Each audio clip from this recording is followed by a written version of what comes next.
Basilica e Procuratoria di San Marco e al nome del Patriarca in questa chiesa, in cui ci troviamo non per un atto di culto, la chiesa di per sé è un luogo dedicato al culto in modo esclusivo, ma facciamo qualcosa che è particolarmente importante, non solo perché è importante centinaia, forse il maggior poeta italiano, ma perché Dante è un uomo di teologia. E sentiremo poi la lettura del 33esimo canto, che già nel suo inizio è una sintesi degna del Concilio di Efeso di quella che è la dogmatica cristiana. Sentiremo anche due composizioni, lo sapete, l'avete visto, sono di Verdi Pardo. Il Padre Nostro di Verdi credo sia del 1879, anno in cui Boito avvicina a Verdi per proporgli di scrivere Otello. Ha già scritto Aida, ha scritto il Requiem, si pensa che ormai avesse finito la sua carriera. E poi l'Audi, la Vergine Maria, ancora un po' più avanti siamo, quindi siamo veramente nell'ultimo Verdi, in cui ha distillato questa sua sapienza musicale e espresso un suo sentire religioso ispirato dai testi che più o meno letteralmente si rifanno al poeta Dante. Allora vi invito a questa sera a lasciare che sia lui a parlare, il poeta. Lo facciamo controllando innanzitutto, devo fare questa raccomandazione, che i cellulari siano spenti. Grazie, buonasera a tutti.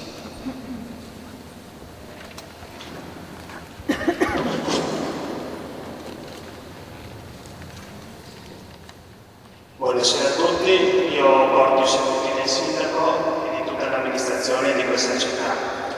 Volevo ringraziare prima di tutto gli organizzatori di questo evento e in secondo luogo per organizzare voi, il signor segretario, e ringraziare voi che convenuti qui. Siamo qui appunto per questa celebrazione, nei 700 anni dalla morte di Dante, che coincidono anche con i 1600 anni dalla fondazione di Venezia. Questa sera sentiremo i versi di Dante, la musica di Verdi, in questo particolare contesto, circondati dallo splendore della Basilica, che ci richiama a quello che è un principio fondamentale per la nostra città, ma anche per il nostro paese, che è quello della bellezza. Una bellezza che non mira però verso il basso, ad una semplice apparenza, ma a una ricerca della verità dell'uomo, in una sua continua ascesa valoriale, come quella appunto presentata da Dante all'interno della sua Divina Commedia. Ecco, siamo qui questa sera dopo un anno difficile, dove i sentimenti di paura e incertezza ci hanno accompagnato prevalentemente.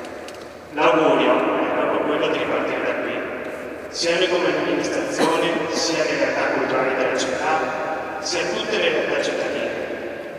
Partire da quel lavoro dell'uomo sull'uomo che ha generato questa bellezza che ci caratterizza e circonda, e sperando di essere dei miei. Grazie.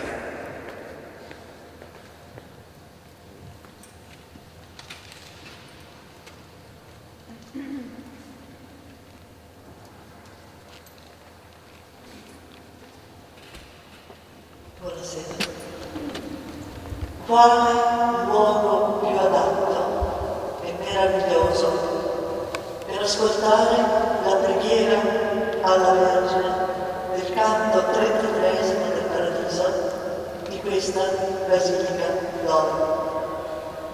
Per questa possibilità vorrei ringraziare a nome del Comitato di Venezia e della Società Dante Alighieri Sua Eccellenza Reverendissima il Patriarca di Venezia Francesco Moraglia, il Reverendissimo Monsignor Angelo Pagano, arcidiacono della Basilica di San Marco, e se mi permettete in particolare il primo procuratore Carlo Alberto Tesserini, che ha accolto generosamente e direi quasi con entusiasmo la nostra proposta di concludere delle celebrazioni dantesche di giugno qui nella Basilica. A tutti loro la gratitudine del Comitato di Venezia. Queste celebrazioni dantesche di giugno sono state rese possibili dalla collaborazione con altre istituzioni. La Marina Militare e il Salone Nautico che hanno permesso di tenere la prima lettura all'Arsenale con l'aiuto del Grindi Palace. La Biblioteca Nazionale Marciana, dove si è svolto il secondo incontro, grazie alla consueta disponibilità del suo direttore Stefano Campagnolo. L'Ateneo Veneto e il suo presidente Giampaolo Buscaranta, a cui dobbiamo i 3 video dei tre incontri. Tra i presenti c'è l'assessore regionale Francesco Calzavara, che ringrazio perché segue sempre con grande attenzione i progetti della Dante di Venezia. Infine vorrei ringraziare soprattutto Riccardo Felt, che dirà i versi di Dante, e Diana D'Alessio, maestra del coro dei cantori veneziani, e il loro presidente Gianni Vianello, per aver accettato di eseguire i cori di Verdi ispirati a Dante.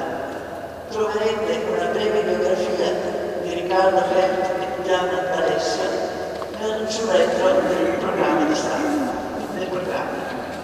Infine vorrei ringraziare la dottoressa Chiara Bian, che ci ha aiutato nella preparazione di questo incontro, e Serena Fornasiero, vicepresidente del Comitato di Venezia della Dante italianista di Ca' Foscari, che introdurrà brevemente i canti. A lei cedo subito la parola, chiedendovi di non applaudire se non alla fine di questo incontro. Serena.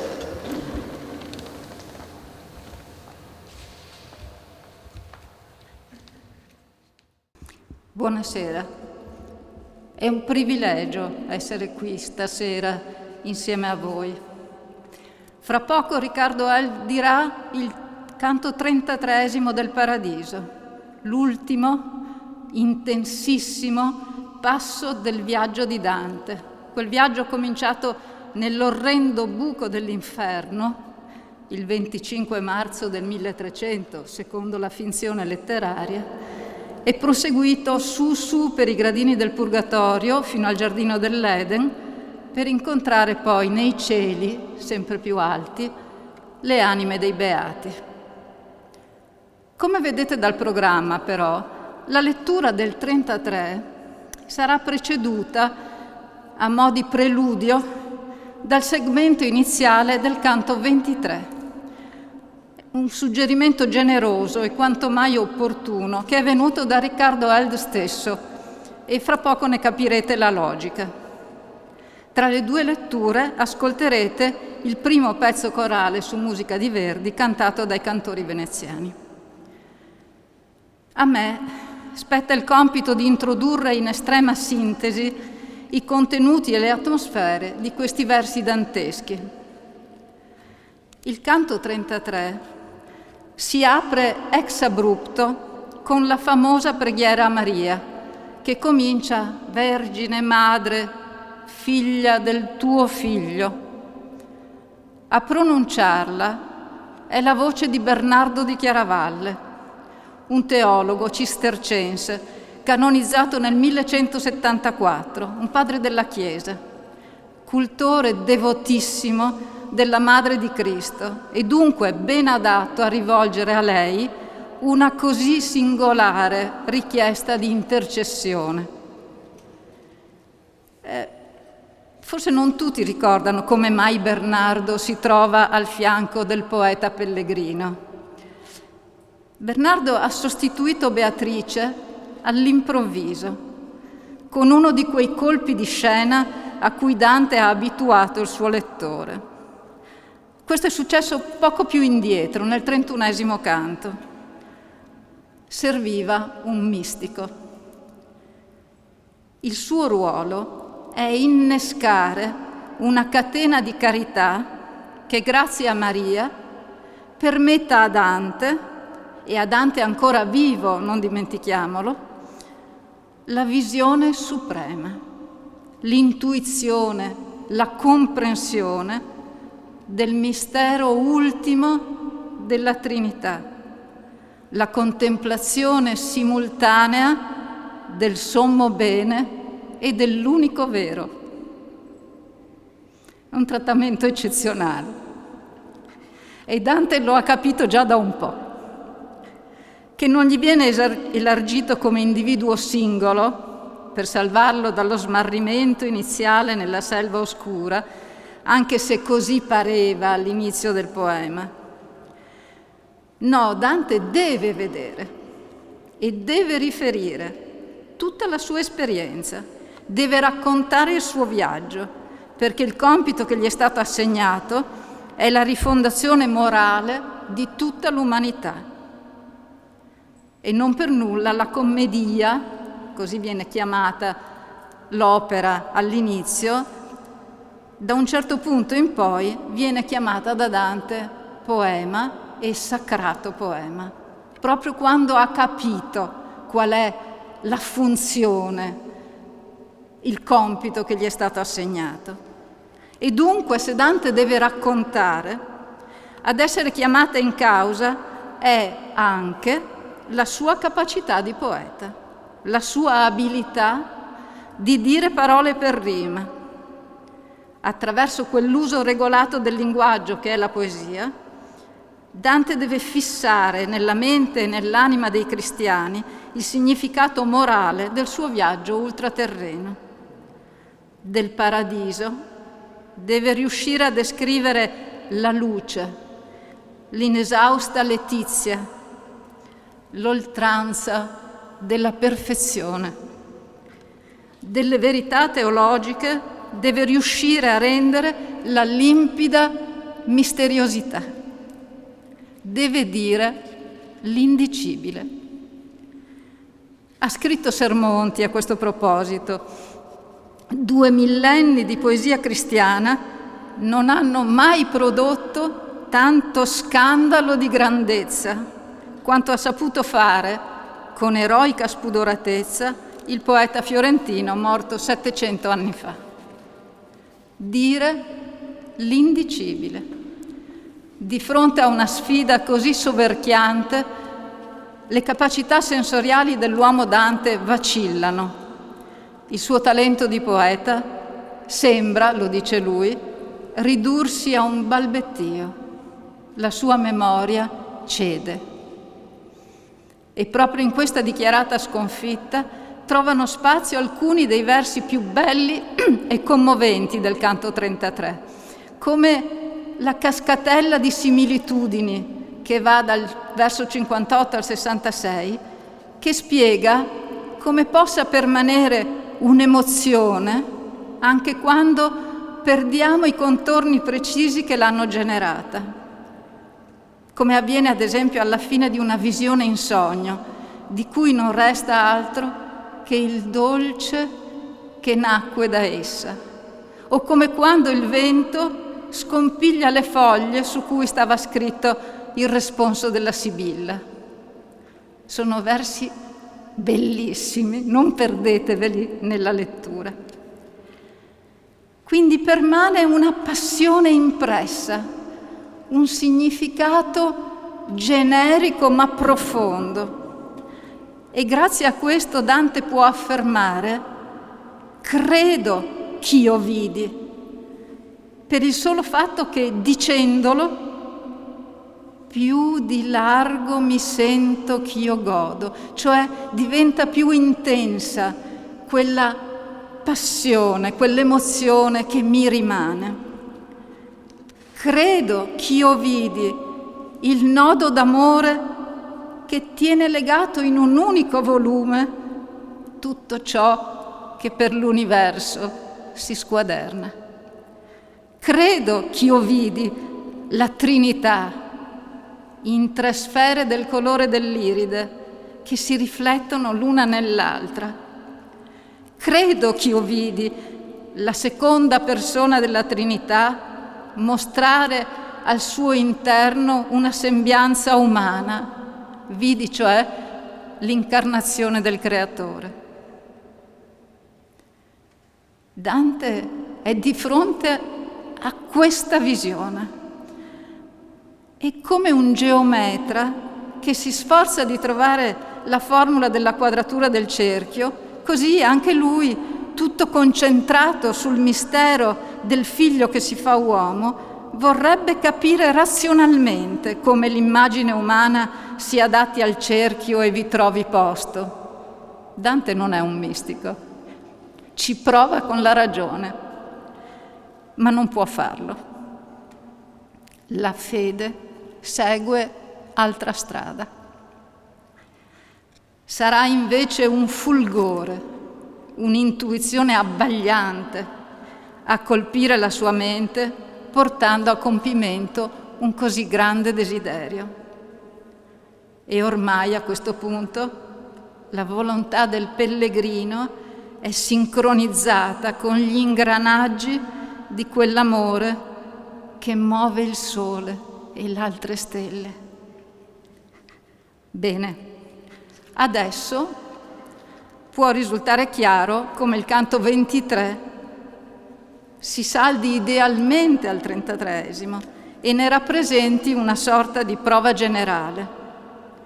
Anche questo, il 23, è un canto di contemplazione e di sfida all'indicibilità. Anche in questo, sostanzialmente vuoto di azione, vuoto di personaggi, la sintassi poetica viene in aiuto del racconto attraverso un gran numero di similitudini. Se non ho parole per ciò che è indicibile, userò delle similitudini per spiegare attraverso un'analogia che cosa ho visto. E queste similitudini nel 23 sono l'una più dolce dell'altra. Non perdetevele nell'ascolto, a cominciare proprio dal verso 1. In questo canto, la materia stessa di cui sono fatte le parole sembra piegarsi verso il rallentamento estatico, verso la sospensione. Questo avviene attraverso il ricorso a tantissime dieresi. In altri termini, i versi sono regolari, ma sono fatti con poco materiale fonetico, allungando e stirando le sillabe e dividendo gli incontri di vocali. Il suono rallenta, il ritmo rallenta. Sono indimenticabili, per esempio, i versi 25 e 26 da questo punto di vista. Quale nei pleni luni sereni trivia ride tra le ninfe eterne. È la contemplazione e la fissità che riescono a tralucere attraverso questi espedienti. In questo canto, nel 23, la guida di Dante è ancora Beatrice, una Beatrice che ha una tale luce negli occhi che per un po' Dante non ha potuto neanche guardarla per non restare bruciato. E l'oggetto della contemplazione nel 23 sono la comunità dei Beati, in questo immenso anfiteatro in cui prendono posto nella letizia più indicibile, e la rosa in che il Verbo divino carne si fece, cioè la Vergine, presentata come una vivida stella lucentissima, direi anzi incandescente, intorno alla quale scendono a farle corona luci angeliche che la circondano d'amore. Grazie.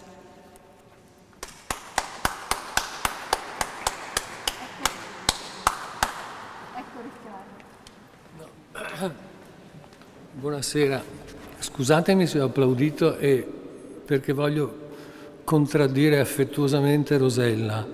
Allora, in una serata come questa, dove abbiamo 4-5 interventi, Non c'è nessun danno da applaudire, è il motivo per cui lo facciamo, per cui io, se minimamente vi sembra che ne siamo degni, inviterei ad applaudire alla fine di ogni pezzo di Diana D'Alessio e dei cantori veneziani e anche dei miei, perché è un segno per capire che stiamo andando nella direzione giusta.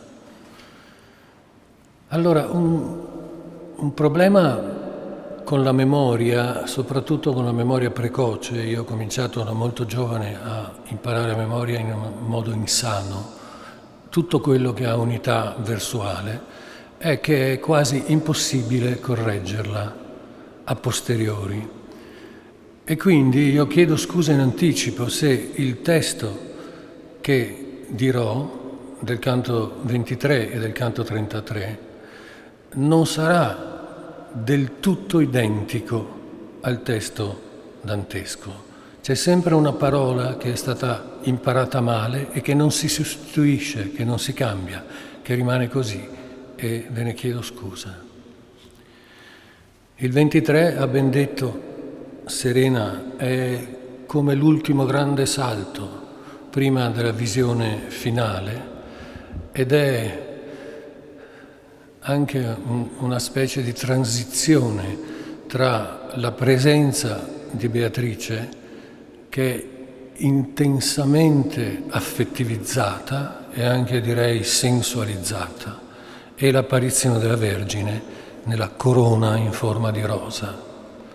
Ora, io so bene che il nostro più grande poeta e probabilmente uno dei fatti letterari più grandi dell'Occidente è amato da noi, ma anche il pubblico italiano colto non ha una immensa confidenza con ogni singolo significato delle parole dell'italiano di Dante. Io inviterei questa sera a non ritenere grave se ogni parola, ogni giro di frase di questi due canti non saranno immediatamente trasparenti nel loro senso. Sappiamo che sono le due più grandi sequenze di movimento verso l'alto della poesia italiana e spero che il suono e la perfezione della struttura siano sufficienti a goderli comunque. Paradiso 23. Come l'augello in tralamate fronde, posato al nido dei suoi dolci nati, la notte che le cose ci nasconde, che per veder gli aspetti desiati e per trovare il cibo onde li pasca, in cui gravi labor li sono aggrati, previene il tempo in sull'aperta frasca e con ardente affetto il sole aspetta, fiso, mirando pur che l'alba nasca. Così la donna mia stava eretta e attenta, rivolta inver la plaga, sotto la quale il sol mostra men fretta. Sì che veggendola io sospesa e vaga, fecimi come quei che desiando altro vorria e sperando s'appaga. Ma poco fu tra uno e altro quando del mio attender dico e del vedere lo ciel venir più e più rischierando, quando Beatrice disse: ecco le schiere del trionfo di Cristo e tutto il frutto ricolto del girar di queste spere. Pariemi che il suo viso ardesse tutto e gli occhi avea di letizia sì pieni che passar men convien senza costrutto. Quale ne pleniluni sereni Trivia ride tra le ninfe eterne che dipingon lo sol per tutti i cieli. Vid'io tra le migliaia di lucerne un sol che tutte quante l'accendea, come fa il nostro le viste superne. e dalla viva luce trasparea la lucente sostanzia, tanto chiara, al viso mio che non la sostenea. Oh Beatrice, oh dolce, oh guida, oh cara, ella mi disse, quel che ti sobranza è virtù da cui nulla si ripara, quivi è la sapienza e la possanza, qu'aprì le strade fra il cielo e la terra, di cui fu già sì lunga desianza. Come foco di nube si disserra per dilatarsi, sì che non vi cape, e fuor di sua natura in giù s'atterra. Così la mente mia tra quelle d'ape, fatta più grande di se stessa uscio, e che si fesse rimembrar non sape. Apri gli occhi e rimira qual son io, tu hai vedute cose che possente s'è fatto a sostener lo riso mio. Iera come quei che si risente di visione oblita e che si ingegna indarno di ridurlasi alla mente, quand'io udì quella profferta degna di tanto grato che mai non si stingue nel libro che il preterito rassegna. Se mo suonasse tutte quelle lingue che polimnia con le suore fero del latte lor dolcissimo più pingue, per aiutarmi al millesimo del vero non si verria cantando il santo riso, e quanto il santo aspetto il facea mero. E così, figurando il paradiso, convien saltar lo sacrato poema come chi trovi suo cammin riciso. Ma chi pensasse al ponderoso tema e all'omero mortal che se ne carca, non biasmerebbe se sottesso trema, non è pilleggio da piccola barca quel che fendendo va l'antica prora, né da nocchier che a se medesmo parca. Perché la vista mia sì ti innamora, che tu non ti rivolgi al bel giardino che sotto ai raggi di Cristo si infiora, quivi è la rosa in che il voler divino si fece carne, quivi son li gigli al cui odor si imprese il buon cammino.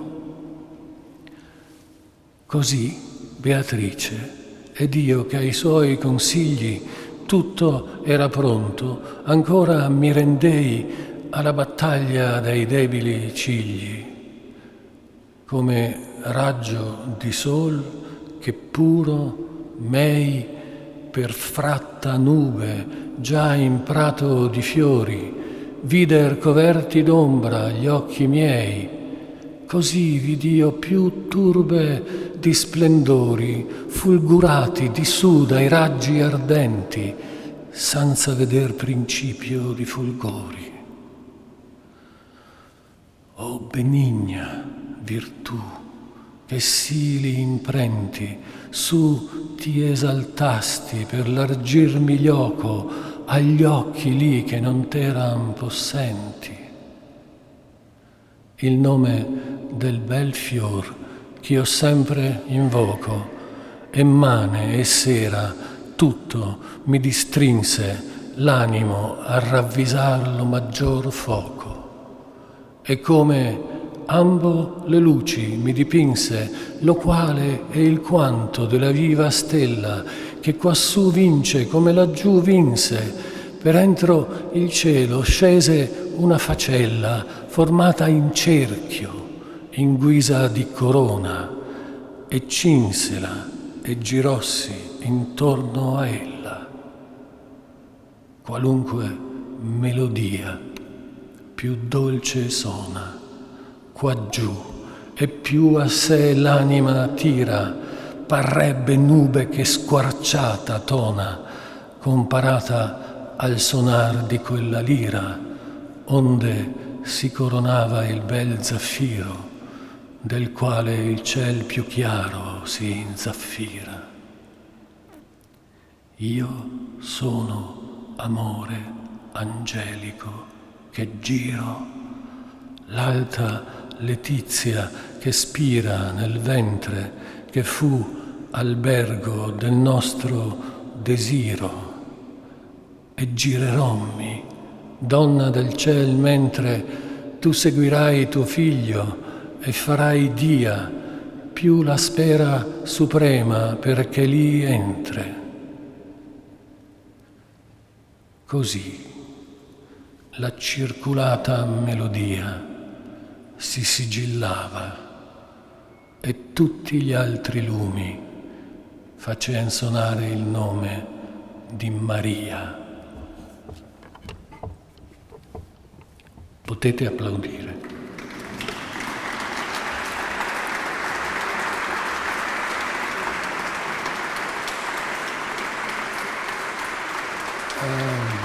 Grazie.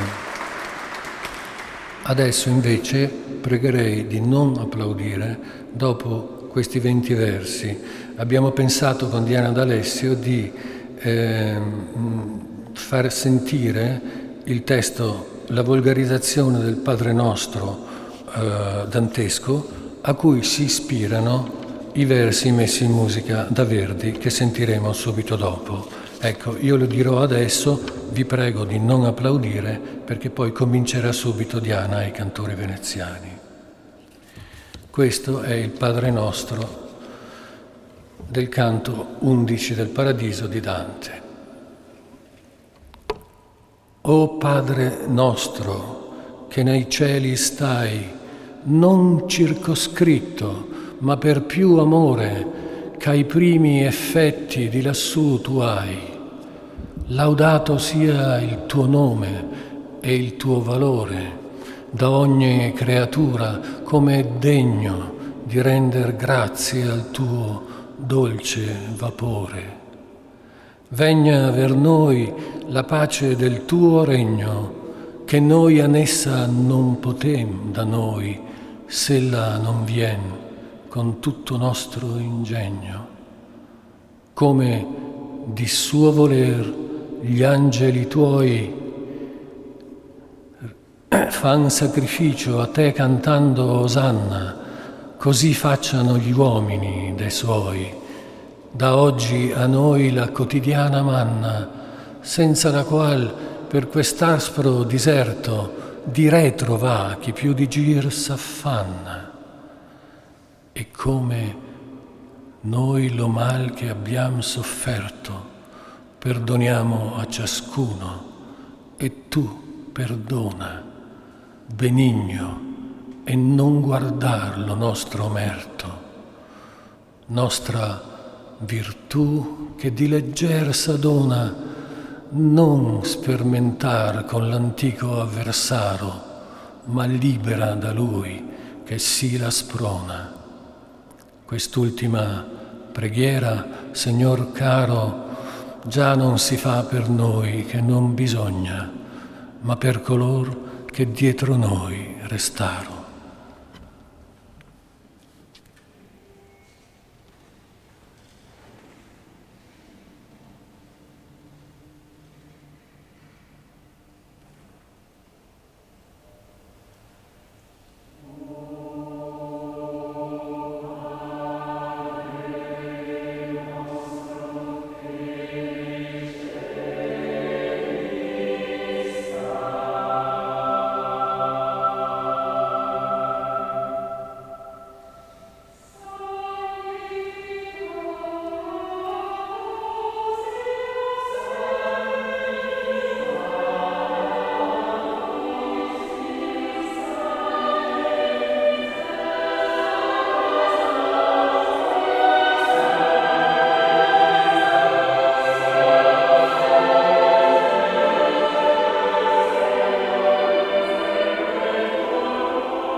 Io, come si è capito, dico a memoria, ma mi tengo i fogli perché non sono più giovane e poi l'emozione di questo posto magari produce un blackout, quindi mi servono per sicurezza scaramantica.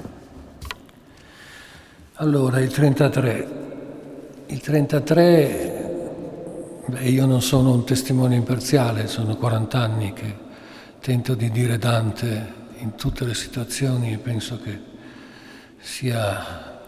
forse, insomma, è una delle sequenze di versi più spaventosamente belle dell'Occidente, non della letteratura italiana. E non c'è niente da aggiungere alle cose molto, molto belle che ha detto Serena. Io soltanto un meccanismo vorrei sottolineare, che è un trucco retorico che Dante usa spesso, ma qui è un'apoteosi, cioè il fatto che lui dice che quel che sta dicendo è troppo poco per descrivere l'immensità dell'oggetto di cui sta parlando. Lo dice in sequenza 8 volte: è troppo piccolo il mio intelletto, la mia lingua è troppo corta e quello che ho visto è solo un pallido riflesso. Questo, dalla metà del canto in poi, è la struttura che mantiene il canto, e più lui dice di poter dire poco, più dice le cose più alte che si siano dette. Così. 33. Vergine madre, figlia del tuo figlio, umile e alta più che creatura, termine fisso d'eterno consiglio, tu sei colei che l'umana natura nobilitasti, sì che il suo fattore non disdegnò di farsi sua fattura. Nel ventre tuo si raccese l'amore per lo cui caldo nell'eterna pace, così è germinato questo fiore. Qui sei a noi meridiana face di caritate e giuso intra i mortali, sei di speranza fontana vivace. Donna, sei tanto grande e tanto vali, che qual vuol grazia e a te non ricorre, sua disianza vuol volar sanzali. La tua benignità non pur soccorre a chi dimanda, ma molte fiate liberalmente al dimandar precorre. In te misericordia, in te pietate, in te magnificenza, in te s'aduna, quantunque in creatura è di bontate. Or questi che dall'infima lacuna dell'universo insin qui avvedute le vite spiritali ad una, supplica a te per grazia di virtute, tanto che possa con gli occhi levarsi più alto verso l'ultima salute. Ed io che mai per mio veder non arsi, come i fo per lo suo, tutti i miei prieghi ti porgo e priego che non siano scarsi, perché tu le vedute li disleghi di sua mortalità co prieghi tuoi, sì che il sommo piacer li si dispieghi. E ancor ti prego, Regina, che puoi ciò che tu vuoli, che conservi sani dopo tanto veder gli affetti suoi. Vinca tua guardia in movimenti umani. Vedi, Beatrice, con quanti beati per i miei prieghi ti chiudon le mani. Gli occhi da Dio diletti e venerati, fisi sull'orator ne dimostraro quanto i divoti prieghi le son grati, indi all'eterno lume si drizzaro, ove non è da creder che si invii per creatura l'occhio tanto chiaro.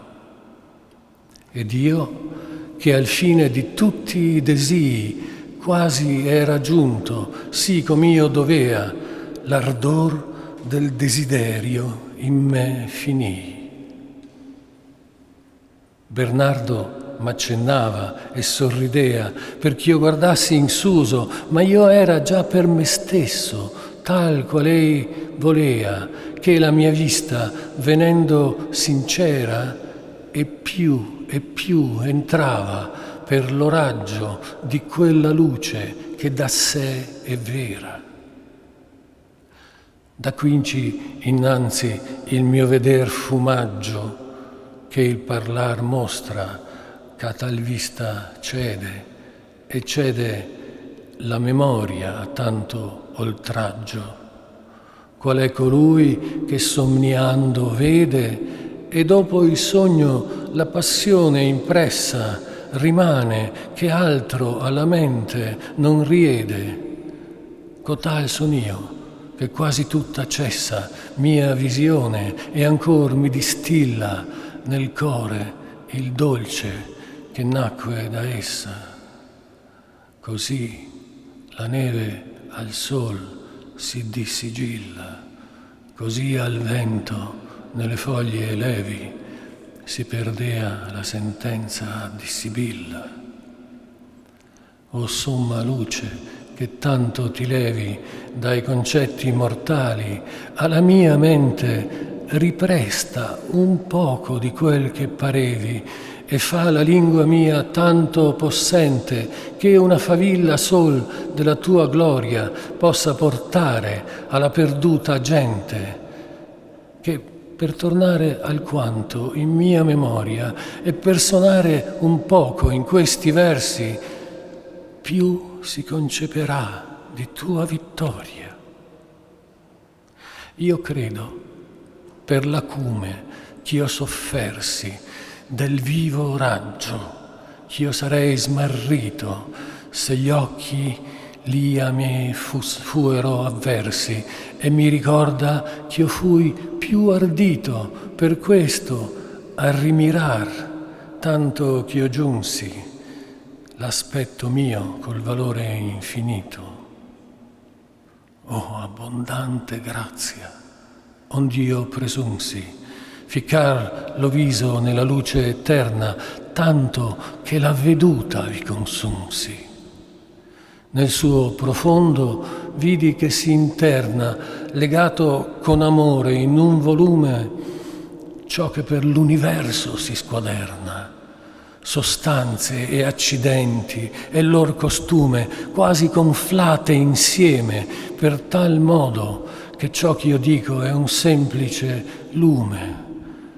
La forma universal di questo nodo credo ch'io vidi, perché più di largo, dicendo questo, mi sento ch'io godo. Un solo istante mi è maggior letargo che 25 secoli all'impresa che fe Nettuno a mirar l'ombra d'argo. Così la mente mia, tutta sospesa, mirava fissa, immobile e attenta, e sempre di mirar faciesi accesa. A quella luce cotal si diventa che volgersi da lei per altro aspetto è impossibil che mai si consenta, perocché il ben che è del volere obietto tutto s'accoglie in lei e fuor di quella è defettivo ciò che è lì perfetto. Omai sarà più corta mia favella, pura quel ch'io ricordo che d'un fante che bagni ancor la lingua alla mammella.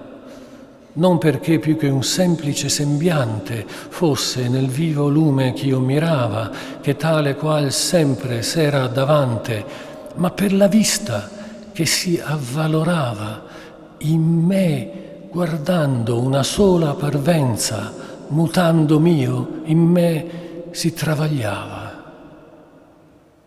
Nella profonda e chiara sussistenza dell'alto lume parvemi 3 giri, di 3 colori e di una contenenza, e l'un dall'altro come iri da iri parea reflesso, e il terzo parea fuoco, che quinci e quindi egualmente si spiri. Ah, quanto è corto il dire, e come fioco al mio concetto, e questo a quel chi vidi è tanto che non basta a dicer poco. O somma luce, che sola in te sidi, sola ti intendi, e da te intelletta e intendente te ami e arridi. Quella circulazion che si concetta pareva in te come lume riflesso dagli occhi miei alquanto circunspetta. Dentro di sé, del suo colore stesso, parvemi pinta della nostra effigie, perché il mio viso in lei tutto era messo. Qual è il geometra che tutto s'affige, per misurar lo cerchio e non ritrova, pensando quel teorema ond'elli indige, tal era io a quella vista nova, veder volea come si convenne l'imago al cerchio e come vi si indova. Ma non eran da ciò le proprie penne, se non che la mia mente fu percossa da un fulgure in che sua voglia venne. All'alta fantasia qui mancò possa, ma già volgeva il mio desio e il velle, sì come rota che egualmente mossa l'amor che move il sole e l'altre stelle.